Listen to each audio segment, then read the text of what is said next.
parents, ha. Some kids kasi, they felt uncomfortable talking about it. They felt like parang shy sila to talk about, oh, wala akong parents, ganito, ganyan.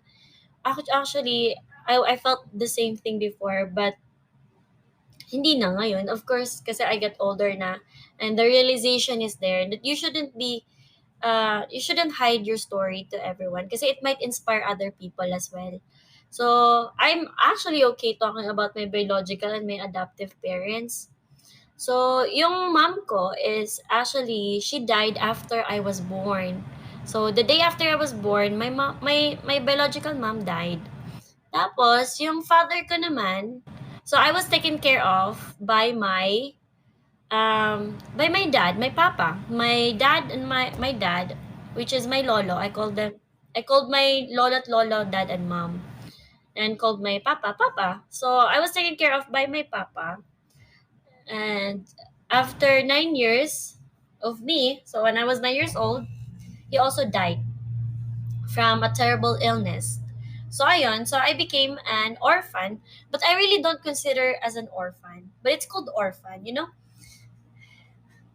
But I was the youngest. I was the youngest because I have four older siblings pa. And then I don't consider myself an orphan because you know why? I was loved by a lot of people in our neighborhood because all mostly ang neighborhood namin is my relatives.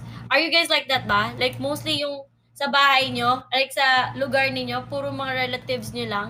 Kasi sa Bisaya, sa Negros, ganyan. Hindi siya compound, ay, parang ganyan lang, hilera, ganun. So, ganun yung sa ano namin. Yeah, so I was 9 years old, but I didn't call myself really. I don't want to call myself as an orphan because I was loved by a lot of people there while I was, even if my parents passed away.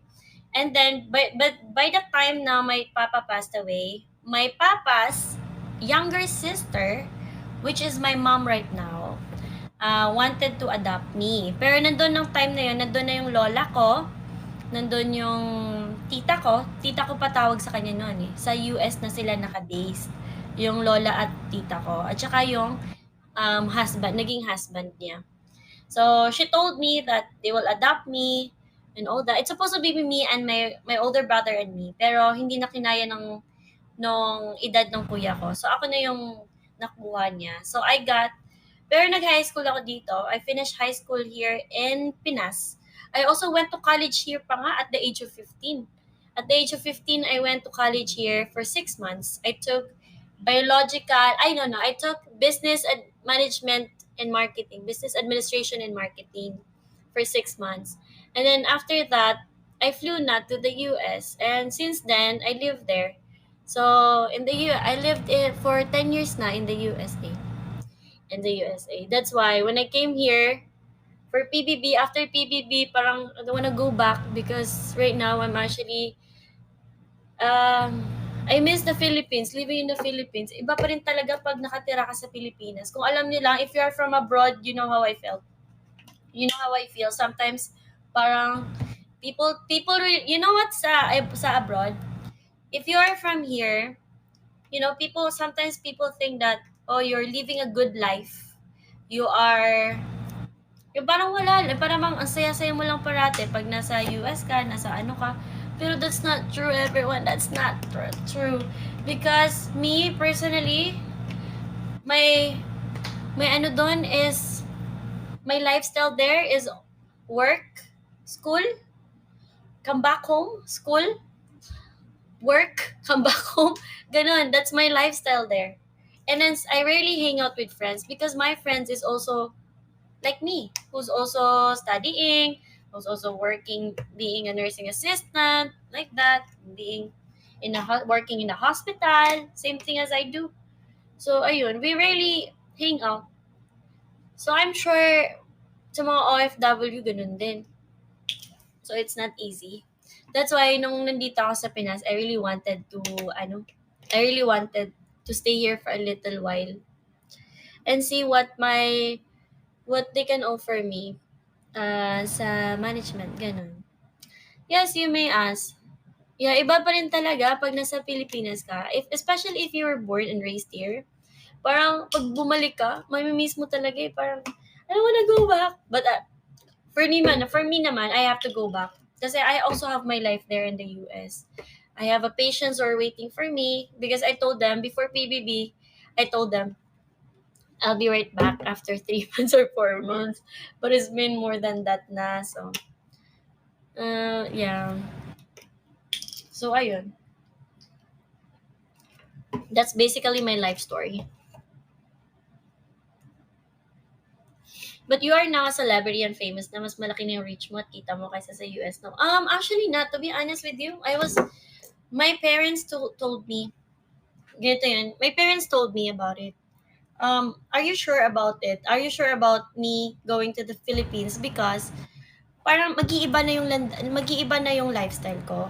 Actually, guys, kasi, if you are from the Pinas, mostly, di ba, naggustong mag-abroad kasi ganito, ganyan, it's more, you have more income than here. Ayun, actually, when I was still in the US, I'm actually having a good income because even though I was studying, I was working at the same time, and I live with my parents. So that's the perks of living with your parents because you get to save money. Because I save money while I was still living with my parents. Because as of now, before PBB actually, I lived with my parents, and I get to save money because of it. So if you are living with your parents, don't spend your money too much. You gotta have to save it because it's free for your future purposes. You know what? I came here for an experience, not for ano, because it only happens opportunity. Ito nga yung sa PBB. Take this yung opportunity ng PBB because everyone wants to get in there, and I want to be in there. I want to experience being there. So I did, and I always tell myself that if I'll go back, I can go back being a nurse and all that stuff. It will never end naman the opportunity. So, take the experience than any the loverish life. Kasi it only happens once in a lifetime. So, ayun.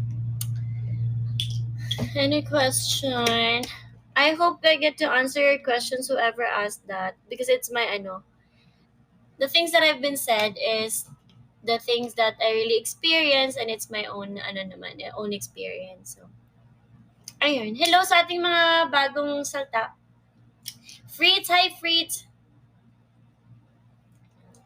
Kailan ka balik ng US? Actually, I don't know yet. I don't know yet. But sometimes, to be honest with you guys, pag mag-isa ako, actually, sometimes I'm alone in a condo, and I have the moment na, what should I do? Um, I'm exchanging my ano kasi, parang, you have less income na. Kasi ako, to be honest with you, I have less income here sa Philippines than in the US. Kasi in the US, I'm working, I'm studying, and I live with my parents, so I don't have any, parang, the only expenses I have is my gas, yung sa car ko, like anything if there's problem with my car, ganun lang. And simple. That's why I get to buy clothes like ano din, the things that I like I can buy, ganun. Over here kasi I really have to save up, and I have my own expenses because my parents were like, do you need money and all that stuff? I'm really serious because this is my experience. Do you need money? Sabi ko sa parents ko, I'm okay kasi before I came here naman sa Pinas, I save money naman. That's a good thing. And I live with them before then. So I told them not to help me like that. Kasi if I can do it naman, just so mahirap din talaga pag nasa Pilipinas, even if you're saying that it's a good life, but sometimes kasi we also have to be realistic that not everyone is able to really parang have the means to do whatever they want to do. No, I haven't seen si Ham and since when I went to when I went to Cebu. Yeah, sabi ko nga nung last time pagdating namin, let's magkita kami. Kaso she wasn't feeling well. So she took a rest lang. But on my birthday, we're gonna see each other. Yeah. where I'm celebrating my birthday. It's actually my birthday is on June 26th, but I'll celebrate it